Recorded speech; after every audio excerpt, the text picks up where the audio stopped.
All right, so today we're taking a deep dive into Acapulco. Acapulco. But not the Acapulco you might be picturing, like with the spring break crowds and the perfect beaches. Yeah, right. We're going a little deeper. Way deeper. Yeah, way deeper. Using this personal essay as our guide. Okay. It's called The End of Days in Acapulco. Interesting title. It is, and it really gets you thinking, because it's not just a travelogue, It's more like a personal reflection on how a place can change you and how maybe you change too. Yeah, I get that. Like, places can be so powerful, right? They can bring back all kinds of memories, good and bad. Exactly. And in this essay, the author is returning to Acapulco after 40 years. Wow, 40 years. That's a long time. That is a long time. I bet a lot has changed. I know, right? And he's brought his family along for the trip too. His girlfriend, Dahlia, who's actually from Acapulco, her kids, and his son. Oh, wow. A real blended family adventure. Yeah, and he describes them as strange amphibians, which I thought was such a striking image. Strange amphibians, huh? Yeah, it kind of makes you think about how they must have felt a little out of place, like they were being watched, almost like specimens under a microscope. Okay, I see what you mean. Like they're both observing and being observed. Exactly. And then right away you get this sense of unease, Yeah. With the whole safety issue. Right, because Acapulco has a reputation. It does, yeah. And the author doesn't shy away from that. He talks about the tour guide trying to reassure them, saying things like, it's safe, it's safe. But is it really? Right, exactly. And then you've got these heavily armed soldiers patrolling the beaches. Oh, wow, seriously? Yeah, it's a bit jarring. And then he talks about these pigeons just casually watching the soldiers. Pigeons? Yeah, it's like even the birds are picking up on the tension, Yeah. Like they're thinking, what's going on here? That's such a great detail. It really sets the scene. It does. And it speaks to this duality that runs throughout the whole essay.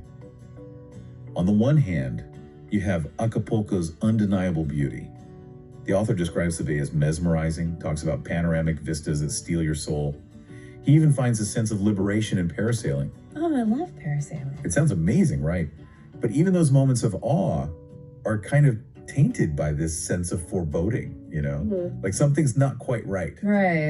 Right, like a darkness lurking beneath the surface. Exactly. And then there are the constant warnings about crime, the feeling that the city is being exploited for profit, and these crumbling facades of foreign-owned hotels that are just kind of left to decay. Okay, so it's not all sunshine and margaritas then. Definitely not. And I think that contrast is what makes this essay so compelling, It's not shying away from the complexities. It's saying, yeah, this place is beautiful, but there's a darker side too, and it's all intertwined. And this darker side, does the author connect it to anything in particular? Well, one thing that stands out is his awareness of the economic disparity. The gap between the wealthy tourists and the locals who are struggling to make ends meet. He even talks about feeling a sense of guilt, like he's somehow complicit in that system just by being there. That's really interesting. So it's not just about observing the disparity, it's about feeling implicated in it somehow. And does he explore that further? He does, and it gets really thought-provoking, especially when you consider his relationship with Dahlia, his girlfriend who's from Acapulco. She seems so effortlessly at home there, like she embodies this connection to the city that he's longing for, but can't quite grasp. I see. So Dahlia becomes a sort of bridge between these two worlds, the tourist world and the real Acapulco. Exactly. And I think her presence really adds this emotional depth to the essay. It's like he's experiencing Acapulco on two levels, the superficial beauty and then this more nuanced, complex reality that she embodies. Okay, I'm really intrigued now.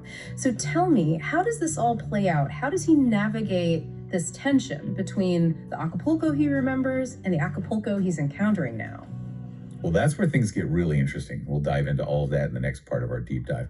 But for now, I want to pause and ask you as a listener, what are your first impressions of the author's experience? Have you ever visited a place that evoked such conflicting emotions?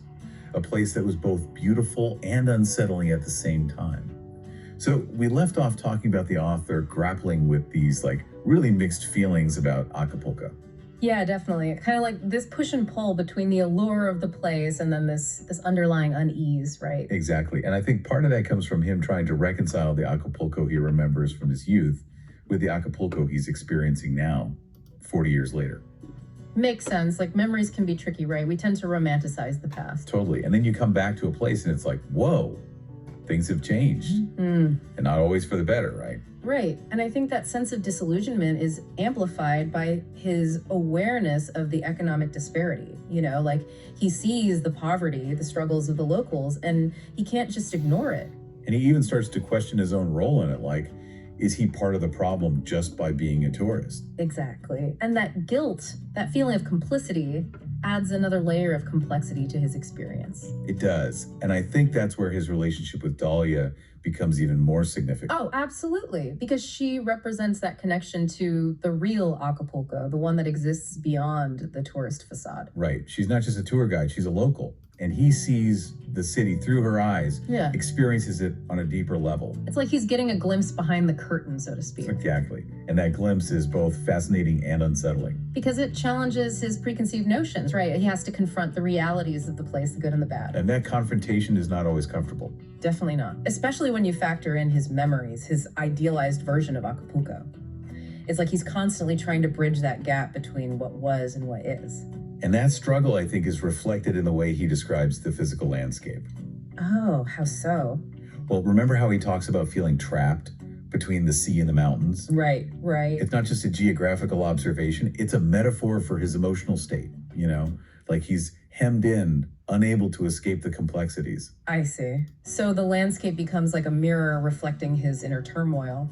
Yeah, and it's interesting how even when he tries to escape those complexities, literally, by going parasailing. Oh, yeah, the parasailing. Tell me about that. It's like he's trying to rise above it all, to find a moment of peace and detachment. And let's see. For a while, yeah. He talks about the serenity of being up in the air, the feeling of being accepted by the seagulls.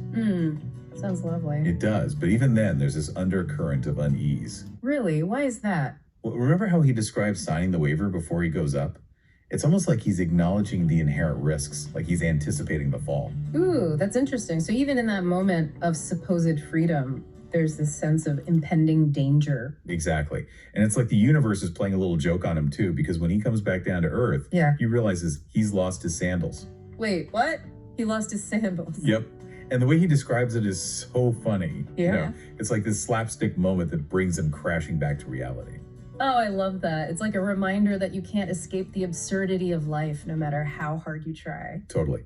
And it also highlights the fact that Acapulco, with all its beauty and its problems, is still there, waiting for him. Right, it's not going anywhere. And I think that's a crucial point because it challenges this idea that we as travelers have control over our experiences, Like we might come and go, but the places we visit have their own narratives, their own rhythms that exist independently of us.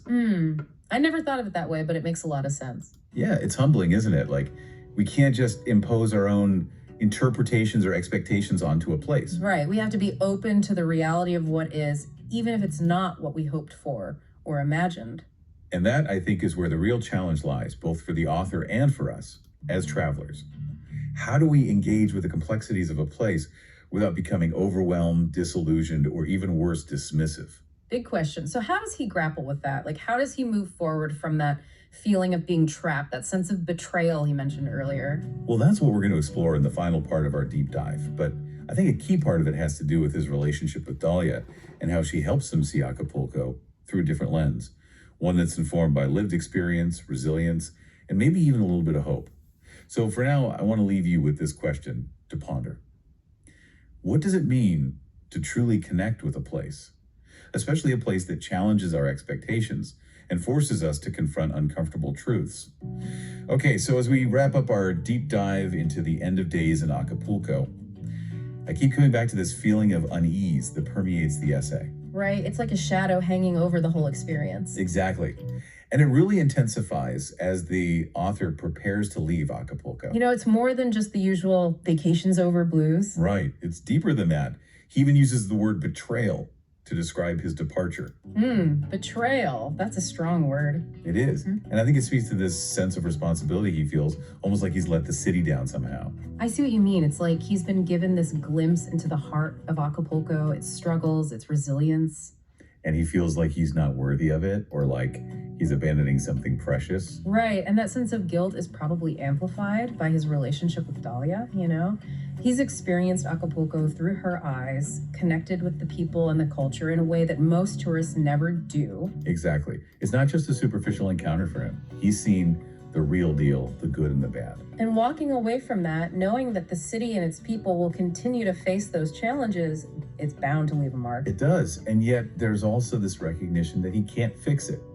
He can't solve Acapulco's problems no matter how much he cares. Yeah, and that realization can be really tough to swallow, especially when you've invested so much emotionally. It is.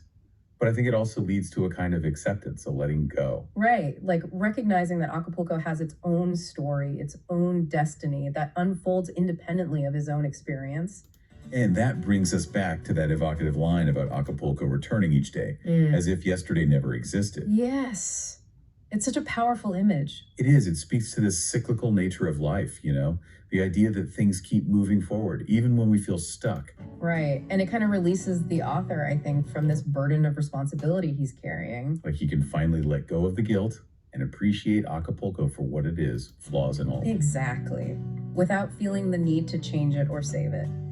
So as we wrap up this deep dive into the end of days in Acapulco, what are some key takeaways for us as listeners? Well, for me, it's a reminder that travel isn't always about escape. Sometimes it's about confrontation, about grappling with uncomfortable truths. It's about expanding our perspectives, challenging our assumptions, and ultimately coming to terms with the complexities of the world. And recognizing that those complexities can be beautiful, even in their messiness. Exactly. And that even when we feel like we've failed to connect with a place or that we've somehow betrayed it, there's still value in the experience. Yeah. Because it forces us to grow, to question, to deepen our understanding of ourselves and the world around us. And maybe that's the true gift of travel, the gift that keeps on giving long after we've returned home. Absolutely. So, dear listeners, as you embark on your own journeys, remember to embrace the unknown, to be open to the unexpected, and to allow yourselves to be transformed by the encounters that await you.